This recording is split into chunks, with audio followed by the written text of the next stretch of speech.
So I'm in our UK call centre in Liverpool with these guys, the amazing team.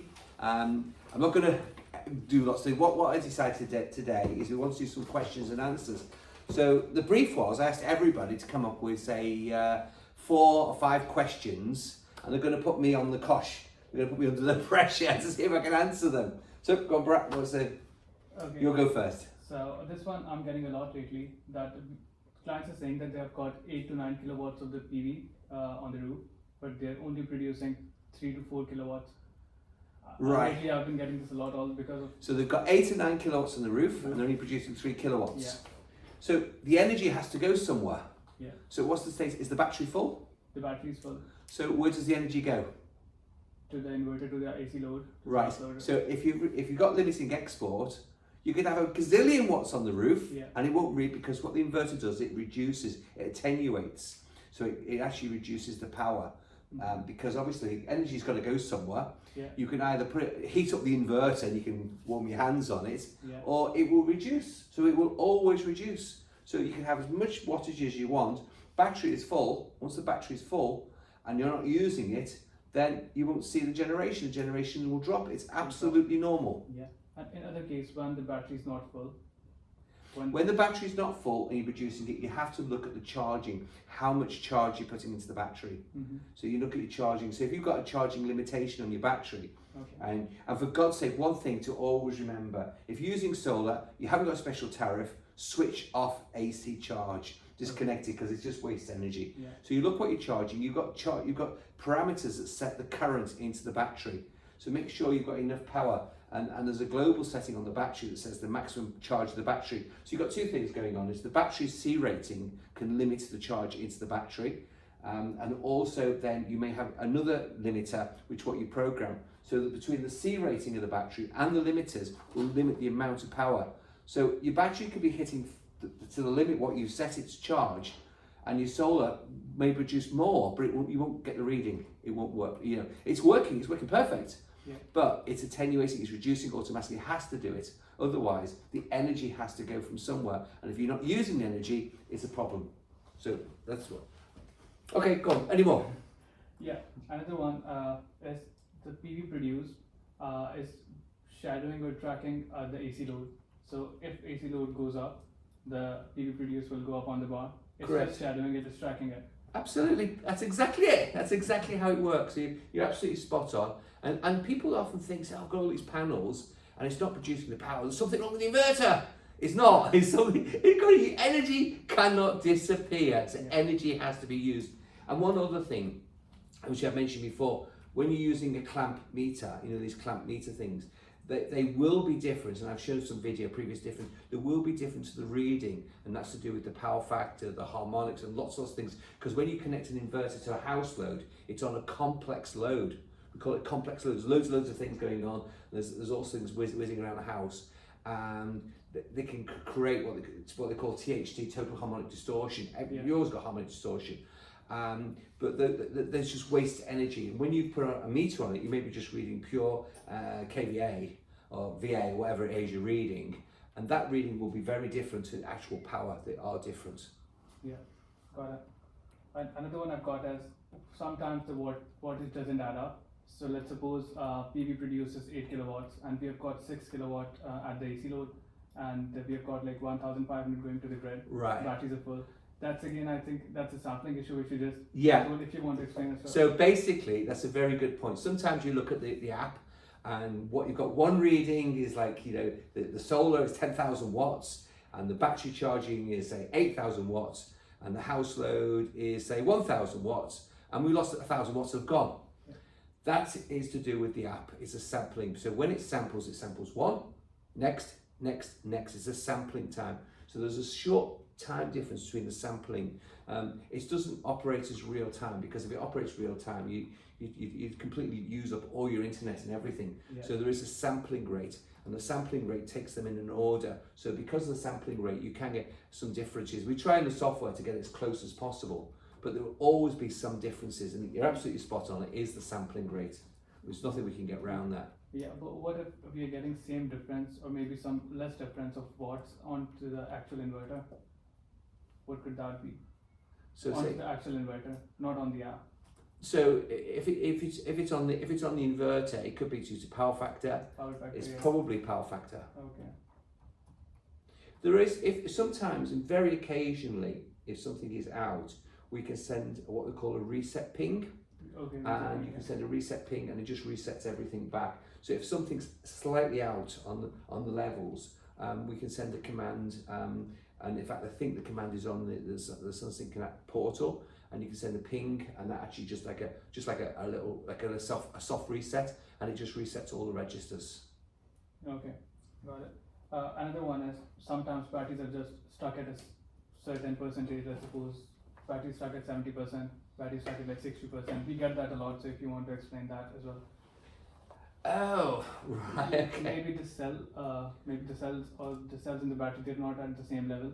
So that's So sometimes it can be for numerous reasons. Yeah. So if you get something stuck at a certain percentage you want, what I would actually do is try to cycle a battery. So try to drop it down, bring it back up a couple of times, cycle it. If that doesn't work, then it would need a reset on the battery BMS, reset the battery. It's probably something to do with the data, the communication data. There's some difference. okay.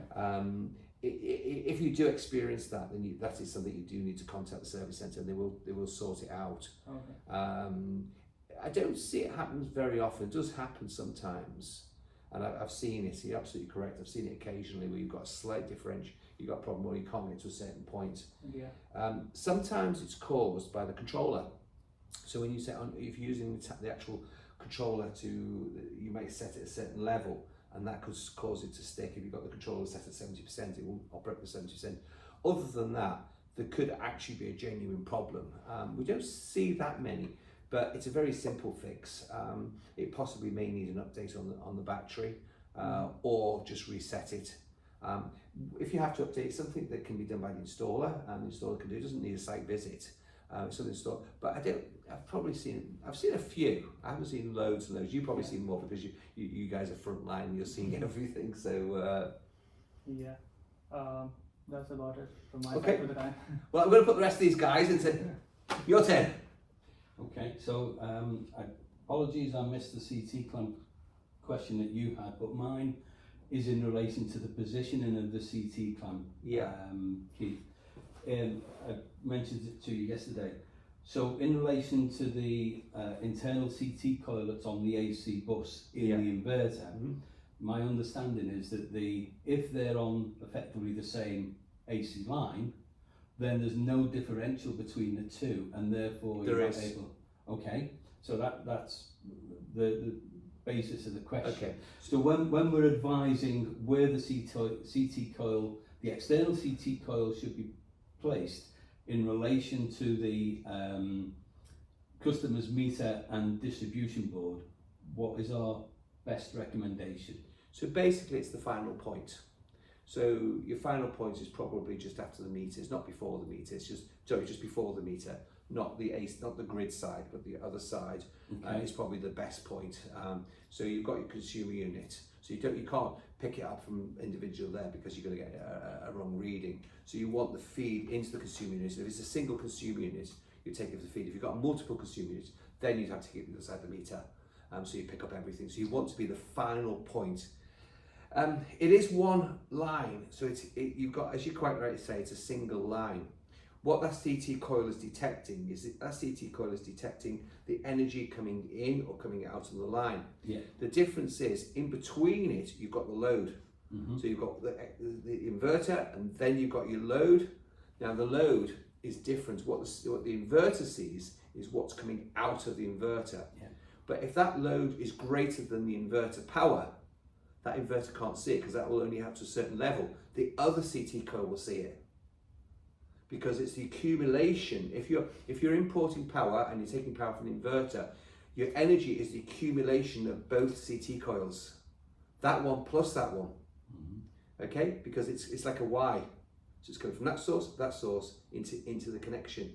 So it's both CT coils. So you have to have both CT coils. If you only had one CT coil, which is on the inverter, you wouldn't know what's going on the other end. Yeah. So you have to have 2 CT coils, and it is very much on, if you imagine it as a Y and the load is in the middle, and you've got one there, and the load in the middle, and that's the important thing. So then the ideal location really would be the live tail coming out of the customer's meter. Yeah, perfect. Okay. Absolutely perfect. So that's the actual ideal location. Okay. Next question is about the facility of the allow remote control setting on the inverter. Yeah. So is that an overriding which can only be set on the inverter?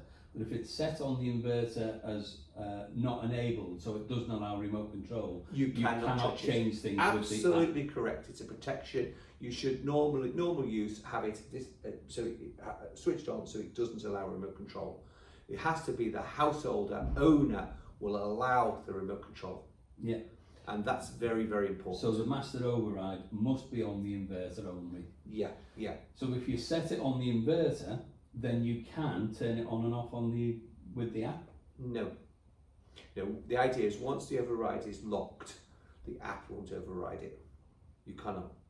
So the app can, if you lock the inverter, prevent somebody controlling it, you lock it, you can see everything, but you can't make changes. So if it's not locked, then you can make changes. Right. So always consider lock the inverter, lock it. Because it's a bit like your computer. If you go on your computer and you want Microsoft to help you, they will tell you to give permission. By unlocking that, you are effectively giving permission to somebody to remote control it. Yeah, I mean, most customers allow their installer to be able to do that. If the customer sets it, allow remote control, but doesn't lock it, then that does give control to the installers to be able to make changes. Correct. If needed. But you've got to be very careful, because if somebody else gets access or something else, you don't want somebody accessing your site. So after they've done it, lock it. Always recommend lock it. You don't want to leave it unlocked forever. It's up to the user if they want to take the risk. My own house, personally, I lock it. But I don't want to leave my computer open for anybody to go and operate it. Okay, so this particular question is in relation to a customer who what he's seeing is he sets the allow remote control on his inverter, and then he'll go out for dinner, but then he'll decide, right, I'm going to stop charging my batteries, so he'll use his app to turn off the charging from the grid, and he's not able to do that. Is that because it's locked? Correct, because it's locked. Right. Okay. So you're either allowing to access the inverter remote control, or you don't want the inverter last remote control. Yeah. So if you want to change things remotely, then you have to open the portal. Unlock it. You have to unlock it. If you want to leave it, you can leave it permanently unlocked if you want to. If you want to do that, leave it permanently unlocked. But there are risks to do with that, and the risks are obviously hacking and stuff.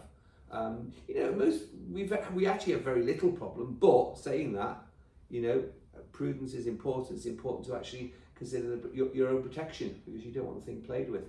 Yeah. Okay, thank you. Another one is about the amount of strings per MPPT based on the PV power, the max PV power input. Right. So looking at an 8 kilowatt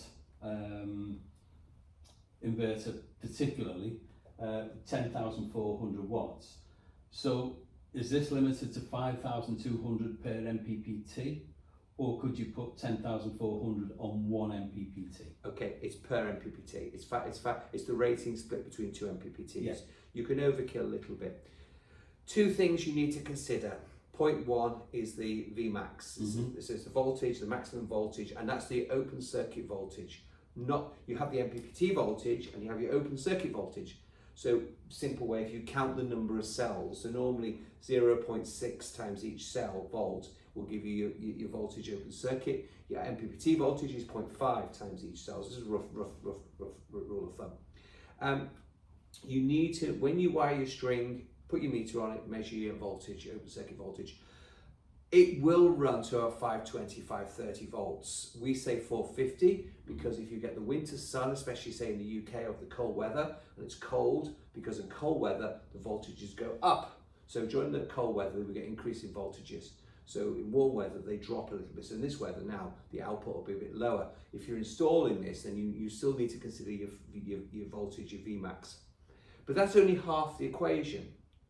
So your MPPT is rated by a current and rated by a wattage. So you have a maximum current, I max, okay, I being current. So you have to consider that. Often a lot of solar panels, the current, if you look at the power, what a solar panel can produce. So if you've got on your MPPT, for example, very simple thing, you say, right, okay, and I'm going to just arbitrary figure. So say I've got a 10 amp MPPT, the most of them obviously much bigger, but I say I've got a 10 amp MPPT, and I've got 3 panels, but they can produce 12 amp. So that will damage the unit. It's only at the lower voltages, because what you will then do is you look at the lower voltage. So what happens is when the lower voltage, the DC to DC converter works harder and it will draw more current. So it will draw as maximum current to try to give the maximum output because you've got the wattage. So I use the figure. On a panel, it's 12 amp, and if you've got 3 panels, arguably say 50 volts. These 3 panels can produce 50 voltage. It's 150 volts times 12 amps. Okay, so we're still in with it. We're about what, 1800? What's that? 1800? Yeah, 1800. So the maths are going on. 18. Yeah, the MPPT's got a 5 kilowatt MPPT, 1800 watts there. But because of the voltage is low, the MPPT will whack it to the maximum because it's trying to get to the 5 kilowatts, the maximum. But the current is 12 amp. If the rating is only 10 amp, the MPPT will cook. The coils, the inductors, the MPPT will get hotter and hotter and hotter, and it becomes dangerous. So therefore, you have to consider the lower voltages subject to the panel. Ideally, you would use a panel that would fall in within the criteria of the inverter. But if it's not, and if you go to if your panels, let's say if you've got an inverter 10, your panels were 12, when you get your string is higher, you lose some of the efficiency, but it won't burn the MPPT because it will hit to the 5 kilowatt, and that's your lower that's your voltage. So you have to consider the lower panel. Normally, I would suggest with any inverter, eight panels. You know, you could probably get away with 6 or 7. 8 is ideal. If you're only going to fit a couple of panels, then consider bifacials. So you can up the voltage. So you basically, if you say I'm going to put 4 panels, use 4 bifacials to give you 8. So it'll do, because a bifacial is two circuits, and you put both circuits in series times 4. Your voltages are back up there.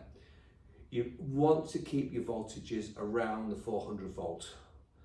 If your voltages are too low, it will damage the inverter. And I've seen inverters absolutely burnt to pieces because of it.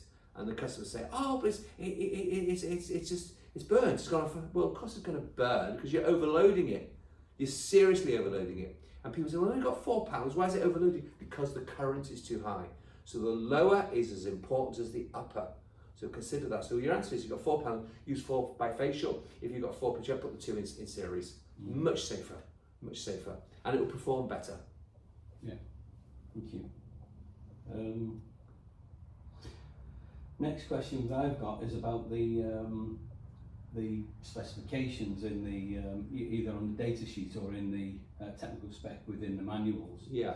Where it gives the PV input voltage has a higher range than the MPPT range.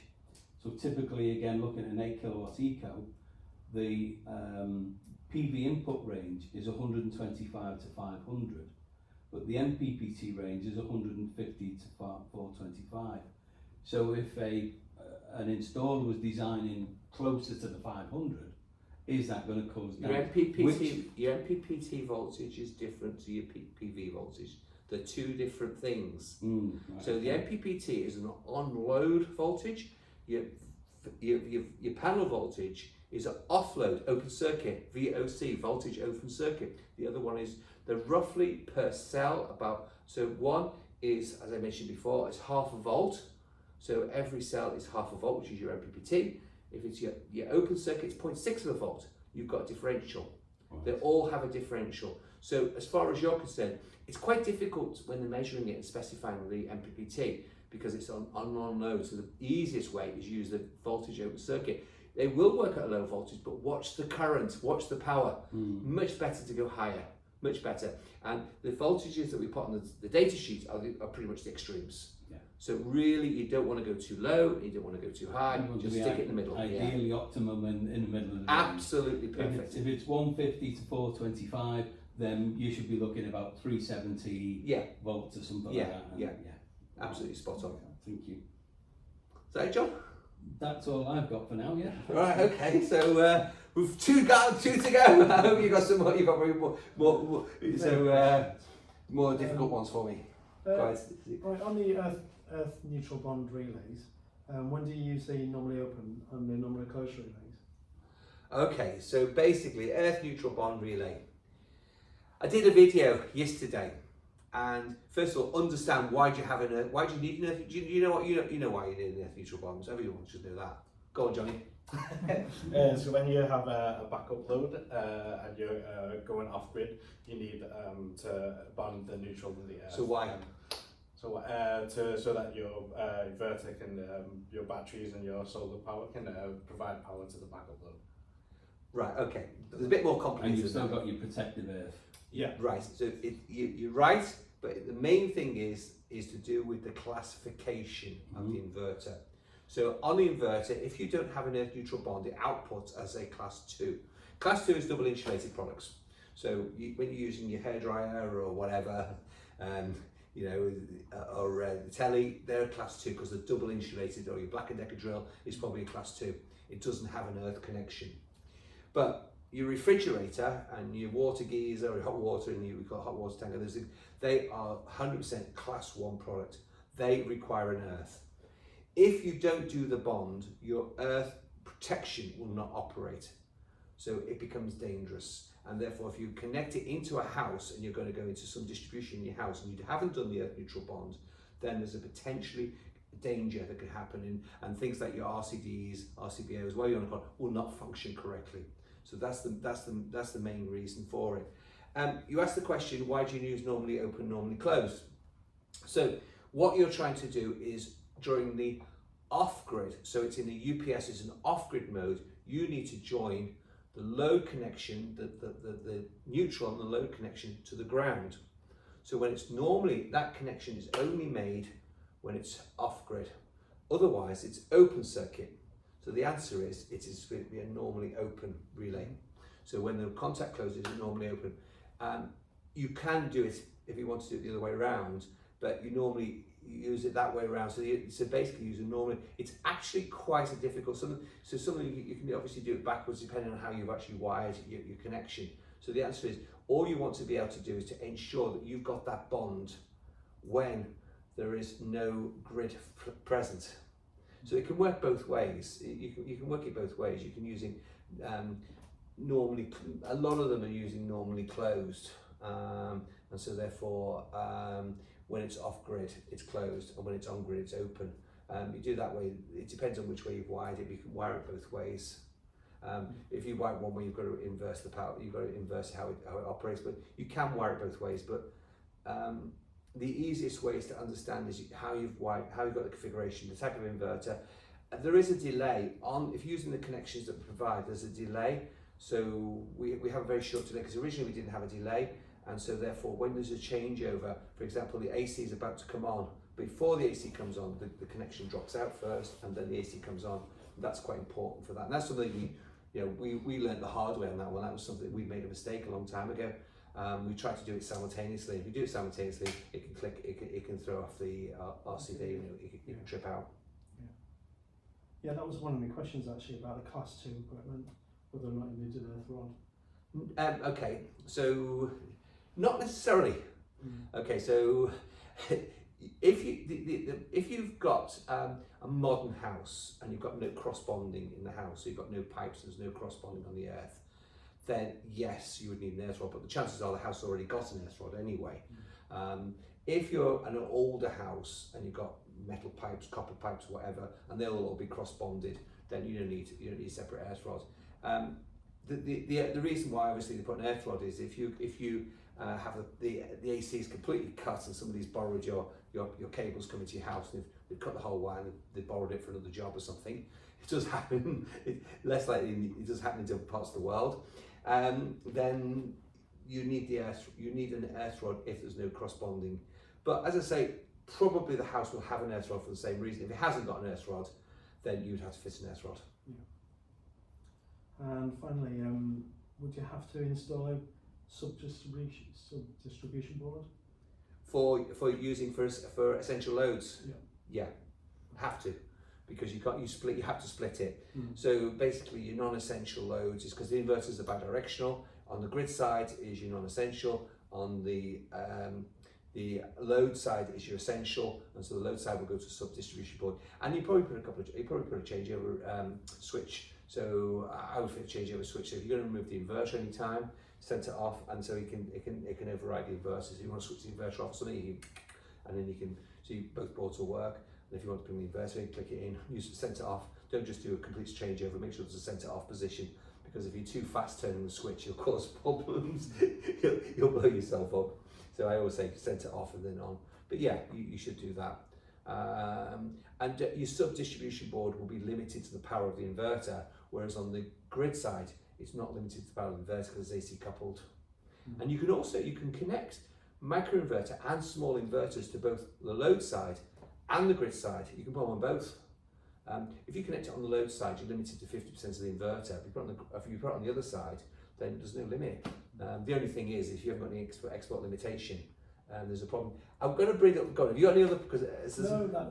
Okay, so I'll mention one other thing that you mentioned to me before. Yeah. We were looking at. I think is we were looking at two inverters, both on grid tied, and they've got no battery connected. One inverter is reading one, is the other. You must put them on the same app, because the app should accumulate the two together. If you run them as two different things, you're going to get some strange things going on, because the CT coils will read different points. So you put them on the same app, it should accumulate it. So one inverter might be exporting and the other inverter supplying the load. It's just at the point at which the CT coil picks it up. So you will get that. They're both set to export. That's exactly what will happen.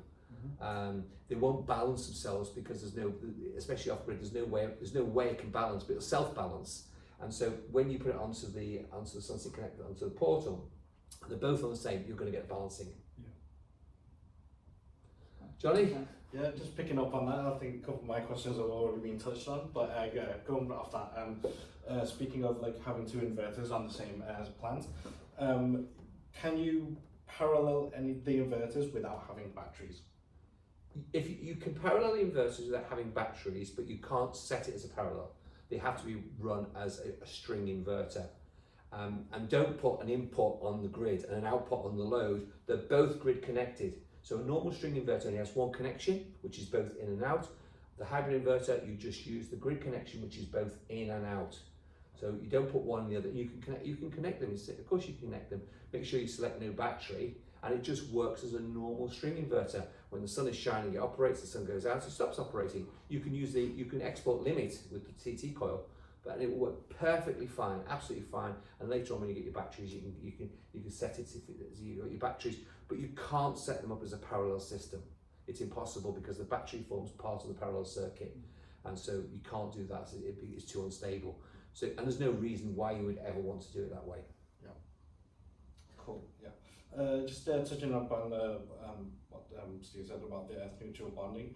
What if you was on a completely off-grid system? You wouldn't need a contact relay for that. So if you're completely off system and there's no chance of an AC, not even a generator, then you can leave a permanent neutral earth bond. And you would do that on the distribution board. You just connect the Yeah. If you're completely off grid, just be careful. If you've got a generator suddenly connected to it, it may be different. And some of the generators, the automatic control, the ATS and the generator could pick that up and cause a problem and trip the generator. But if you're completely off grid and you're totally solar, then yeah, you just leave it permanently on. It doesn't matter. Sounds good. Yeah. And I think the last one for me is I just had a case regarding MC4 connectors. Yeah. Do we have any kind of protection built into the inverters to deal with the MT4s getting burnt? Or Arc detection. Yeah. Yeah, we're actually adding arc detection on the units now. Yes, we do. We have an arc detection circuit. This is a problem, actually. You're absolutely correct. It's mainly on commercial systems, and if you're going onto big systems, then I would suggest using our microinverter and then AC coupling it. You need panel level control, especially on bigger systems, because it's not. And this is where the problem's going to come. Generally, on a household system, you connect it's wired. It's not going to be touched. It's big systems are the problems. So big systems where you may have hundreds and hundreds of panels, and you get somebody goes on the roof of a Co-op or a Tesco's or Pick and Pay or whatever and trips on a wire, cleaning whatever, and the it pulls apart slightly. The installer's done nothing wrong, but that is a potential fire hazard, and that could go on fire. So what we always recommend is keep the voltages lower. And so if you're using a microinverter, the microinverter will give you panel level optimization, and then you can wire all your panels in AC. AC is much safer because it hasn't got, if you look on a DC arc can arc that. You've probably seen some of the videos on YouTube or whatever. It's massive, so dangerous, and you're absolutely correct. Much safer, and many of the insurances insist on panel level optimization. And if you look at the Sunsynk Connect, even on the app now, we've actually got, if you go onto the setting, and we did a video, you can actually set up your mesh network with your microinverter, and it's already on the app. We can do that now, and we've got these new microinverters coming in within the next few weeks that will work in conjunction. So you can put a whole roof commercial all in micro, and then you can put a couple of 50 kilowatts on the input, and it will all work together, and it will give you everything functions together. And it's really, really safe. So you're absolutely correct. I would really recommend, as most insurance companies say, panel level control. And that way we're actually offering that panel level control, especially with big systems. It's a good point though. So Keith, I've got an additional question, which is moving on from the string inverters. Certainly what some of the calls we do get or where there's been an existing string inverter with solar panels, been there for a number of years, 5 to 10 years, and the customer's got an export agreement, and they now want to add in a hybrid inverter, so they've got the additional option of Storage. batteries, storage, etc. And so the connection there, as I understand it, and I think the rest of us understand it, is that both inverters are coupled on the grid side. The AC, correct. The AC coupled, grid, correct. And then the existing string inverter will provide a additional power over and above the grid onto the AC feed. So we put the CT coil. The CT coil will detect if the thing is starting to export. If it's starting to export the power, the hybrid inverter will start to charge the batteries automatically. Right. And then, so it's fully automatic. And then if you start importing and the hybrid inverter's got capacity in the battery, it will start discharging its battery. So it will work. If the batteries become full on the hybrid, then it'll carry on. Normal service resumes, and it will carry on exporting it, and they'll get the tariff. So it gives them the best of both worlds. It's a really nice feature. We've done quite a lot of systems. In fact, I think I put a video when I was in Hong Kong about 2 years ago, actually demonstrating that works. It works beautifully. So yeah, it really works well. AC coupled, existing system, and we've got a new product, the LifeLink, coming soon. So you also can consider the LifeLink product. So it's just an all-in-one unit. So a simple plug and play. If you've got an existing system, boom, plug it in, CT coil installed. I said half an hour on a video, and somebody said half an hour. So it's about 2 hours. Okay, we'll keep it. Don't give people the due. 2 hours to install. You only got to put a bracket and connect it. It's fairly easy. So dead simple.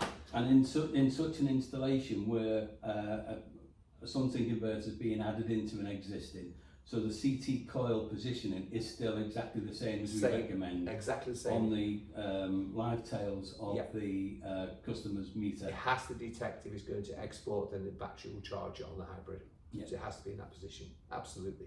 And everything else is the same. Okay. And there's no limit. If the customer's got 16 kilowatt solar and they're using a 3.6 kilowatt hybrid inverter, then there's no limit on the AC side. No. it would only be a limit if they were putting that string inverter into the into the microinverter input on the Yeah. gen input. Yeah, so when you do that, you've got 50%. You can go to 50%. It's just AC couple. There's no limit. And if your system is too powerful, it will the hybrid will charge to its capability. So if it's a 3.5 kilowatt, it will charge to 3.5 kilowatt or whatever your battery configuration is, and the other one will just export the rest of the power.